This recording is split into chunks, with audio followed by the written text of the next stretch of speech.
Hey, how you guys doing? Listen, I have a special treat for you today. I am here with the one and only Julie Ziegler Norman. Julie, you're live. We're live. Awesome. I like being live.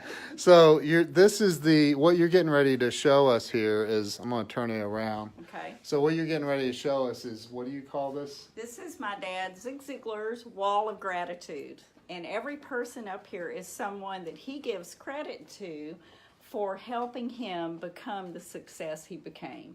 Every person here had a part in that, big part. That's incredible. So what is there any Yeah. particular order? Here, I'm going to Oh, flip yeah, it around. there is. I won't go through every one. Sure. But this is his mother, Lila Westcott Ziegler. Wow. And she ended up being a widow at a very young age, and she had 12 children at that time. 6 of them were still too young to work or contribute in any way. Wow. So my father got to watch a woman alone take care of a family that big, with a garden and a couple of cows and some chickens and rabbits, and that's how Daddy got to go to work so early. He was selling peanuts on the street corner by the time he was 6. Wow. He was putting out grocery store flyers, and as we go down, I'll tell you how some Sure. of these people work in. This is my mother, Jean Abernathy Ziegler, Yeah. and that's the age she was 16. That's what she looked like when Dad met her Wow. at It's beautiful. a dance when he was in the Navy. And it took him 2.5 years to convince her that she needed to marry, but he He closed the deal, huh? yes. And then this is my sister, Susan Ziegler, and Susie passed away right after she turned 46 from pulmonary fibrosis.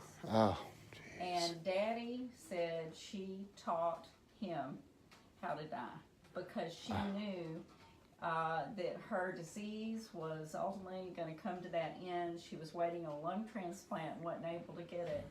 But wow. she told him, she said, Dad, with your faith like it is, she said, I know you're apt with your positive attitude to tell my girls that you're sure it'll work out because everybody's praying around the world. She said, Dad, but you don't know that. And I don't want my girls mad at God if I do die. She said, so please don't tell him that. Just tell him that God has a better plan. He knows what's best for all of us. So Wow. that's Susie. And then this is Sister Jessie. And Okay. she is the lady who led my dad to Christ. Yes. Wow, really? He was 45 years old. And even though his mama had taken him to the Baptist church all of his life, they were there every time the doors opened, he ultimately realized that he had never made the choice for himself. He's one of those people who thought he was a believer by association. Right. Nah. So she kept saying, Zig, she said, Jesus Christ is waiting on you. He's been waiting a long time. Don't make him wait too long because you never know. Wow. And she left our house. She stayed there that July 4th weekend, 1972. And Daddy said he was floating in the pool, and he just looked up and he said, God, Lord, if you're there, you know, I just really need to know it. And at that exact moment, a star or a meteor went across the sky horizontally. Not down, but horizontally, and it lasted longer than any he'd ever seen. And he said that was the moment he knew. Oh my And gosh. he lived for Jesus from then on. This is his teacher, Mrs. Warren. He was in her first grade class. Daddy got every childhood disease you could get. And without this lady, he would not have graduated on time to get in a World War II, to get in the Navy program, to get a college education. She brought his studies to him every week at the house and would work with him out in the car. Wow. So she helped him so much. John R. Anderson is the man who owned the Piggly Wiggly grocery store. Okay. Dad put out flyers. Yeah. He and his wife did not have children. And John Anderson took Daddy under his wing and taught him how to be a better man, a better person. He taught him about business. He's the one who taught Daddy English. And if you can imagine the kind of grammar he had from a little poor family in Nazareth City, Mississippi, Yeah. John Anderson had been an English teacher. And the whole time Dad was with him, which was all the way up until he went into the Navy, Yeah. John worked on his grammar. See, Wow. he was being set up to be a great speaker even Yeah. then. This is Walter Haining. He was the butcher at that grocery store. Mr. Haining is the man who taught Daddy that you can't do good business with a bad man. And also that when you're a butcher and you're packaging your meat, you always put the worst side up because you want your people to be delighted when they see Yeah. that it's an even better piece of meat than they thought. Oh. Mrs. Worley is another teacher who was significant to Dan. I don't know quite as much of her story as I did the first grade teacher. Then also Mrs. Parker was another teacher. Joby Harris was Dad's history professor at the college that the Navy sent him to. The interesting thing is Dad fell in love with history, but he also found out that my mom, Jean Ziegler's daddy, who was the first scoutmaster in all of the state of Mississippi, had been Joby Harris's scout leader. Oh my gosh. So my grandfather influenced Joby, who greatly influenced my father. That's awesome. I love how close we're all connected. don't you? Yes. Many people are familiar with the name P.C. Merrill because he was Daddy's sales supervisor when Daddy was selling cookware, before Dad was good at selling cookware. He's the man who told Dad, "Zig, I've never seen such a waste."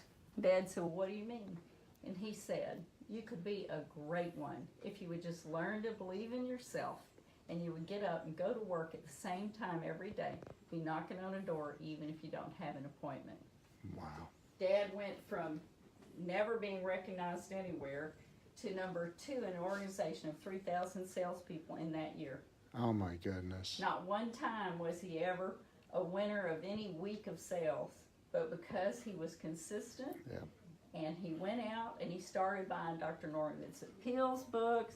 He read Carnegie's books. Yeah. He really became a student of the profession. Yeah. But for the first time, somebody said, "Zig, you could be a great one." Wow. And that's who Daddy wanted to be to everybody. He wanted to be the P.C. Merrill in the lives of others because too many people don't get encouragement. And then this guy here, Bill Cranford, was one of Dad's sales managers who taught him a whole lot more about how to be the right kind of salesperson. And Bill wasn't always easy to work with, but he was always encouraging Dad to be more and better. Then, of course, we have Dr. Norman Vincent Peale, who Dad was blessed to share the platform with many times, who obviously I got to know. It's Guideposts, which he and his wife started. They're the people who publish my books, and I still I got to win their contest. You know, they have a writer's workshop contest that's biannual, and so I got to know the rest of the family very well. It's beautiful. It's a beautiful magazine. Wow. Then we have Bob Bales, who was the first public speaker that Daddy ever heard who got a paycheck for speaking. Okay. That's when Daddy realized he already knew that he loved to train and he loved to teach the salespeople who ended up under him. But it was Bob who he went to dinner with, who explained to him, he said, "Zig, you're too young to have credibility right now. You work on your sales skills and you get up and you speak as often as you can." And that's still the encouragement we give people today who want to become speakers. So then we have Dr. Amol Fales. He was the first man who ever paid Dad to speak. And he was a professor, and he would go on speaking tours. He would take Dad to handle all of his stuff, and then Daddy would get to speak also. Wow. So he was very significant. And then we have Harry Lemons, who was the salad master, the waterless cookware. Yeah. He was the president of that company when Dad started with them. He's the one who told Daddy that he said, "Zig, you think the grass is always greener on the other side, but you will never make anything of yourself if you do not stay put and get a solid foundation." because Daddy'd been in, I don't know, 20 different deals over 2 years. And that's when we were moved. Daddy moved us all the time because we had to go to wherever that was. This is the man who got him to sink his feet in and stick with something. That's awesome. Yeah, you know, because he went from cookware to insurance to stocks. I mean, there's things he sold that you'd have to read his book, Secrets of Closing the Sale to appreciate. Frank Grubbs was another sales manager that Dad was involved with, who taught him so much. Yeah. And then we have here Hal Krause. He's the one who started American Sales Masters. And I think Dr. Peel was scheduled to speak one day and for some reason couldn't come. And Hal had asked Dad to MC that first big American Sales Masters event. Wow. And when Dr. Peel couldn't show up, he asked Dad to fill in. And that's what really kicked off Dad's career. So he and Hal were friends for years and years. And then this is Bernie Lofchick. If you've listened to my dad much at all, you've heard him talk about Brother Bern. Yeah. He was the first man who wasn't a family member who totally believed in his ability to be a great speaker and a great success. Wow. He was his number one encourager, and he is just still such a close, sweet family friend. Yeah. He came when Dad passed away, and we were in close touch just a few weeks ago when Mama passed away. And Uncle Bernie is our uncle forever. Wow. He's in Canada, and he had Dad speak many times. Yeah. Mary Kay Ash, who started Mary Kay. Never heard of her. She helped Dad break through by allowing him to be very involved with her directors, and she stood in the background. He had no idea that she was listening when he was speaking to one group, and after she heard him, she kind of gave everybody permission and blessings to call him in to speak to their groups.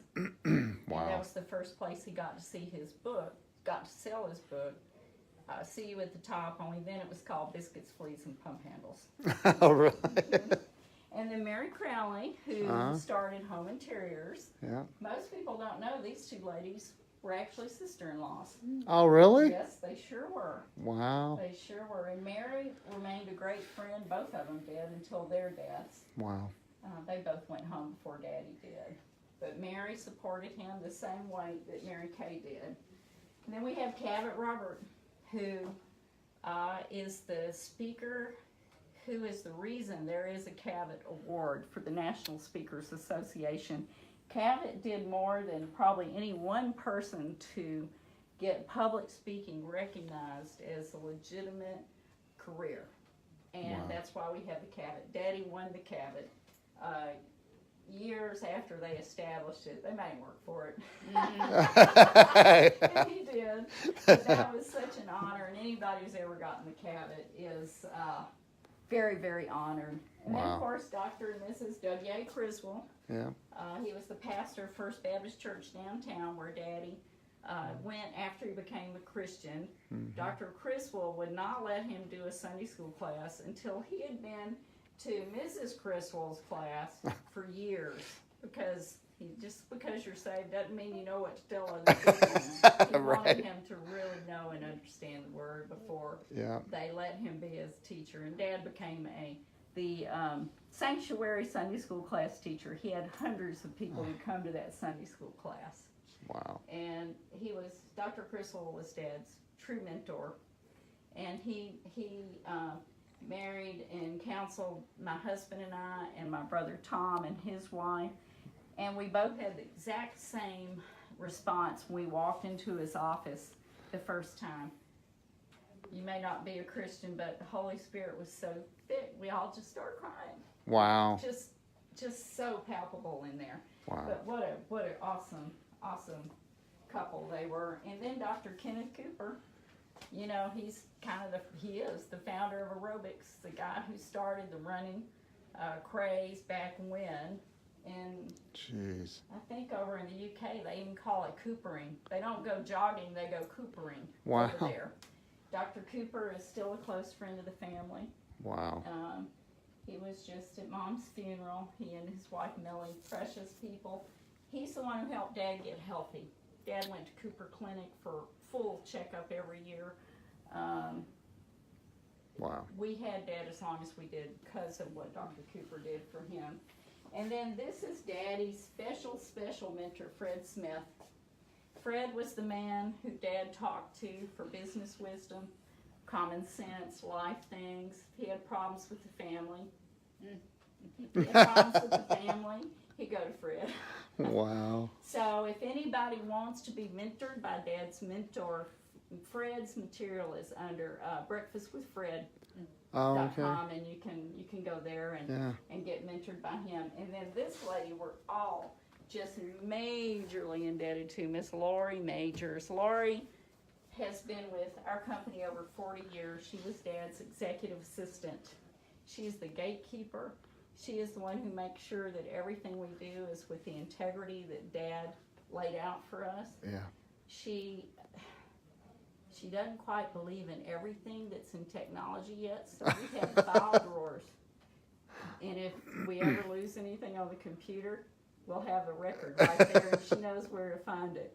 But That's awesome. I cannot tell you how many times we've been, thank God for Lori Majors and her file cabinet. So, but anybody who's ever spoken with her knows what a love she is, what a delight, what an amazing supporter and protector of my dad and his whole legacy.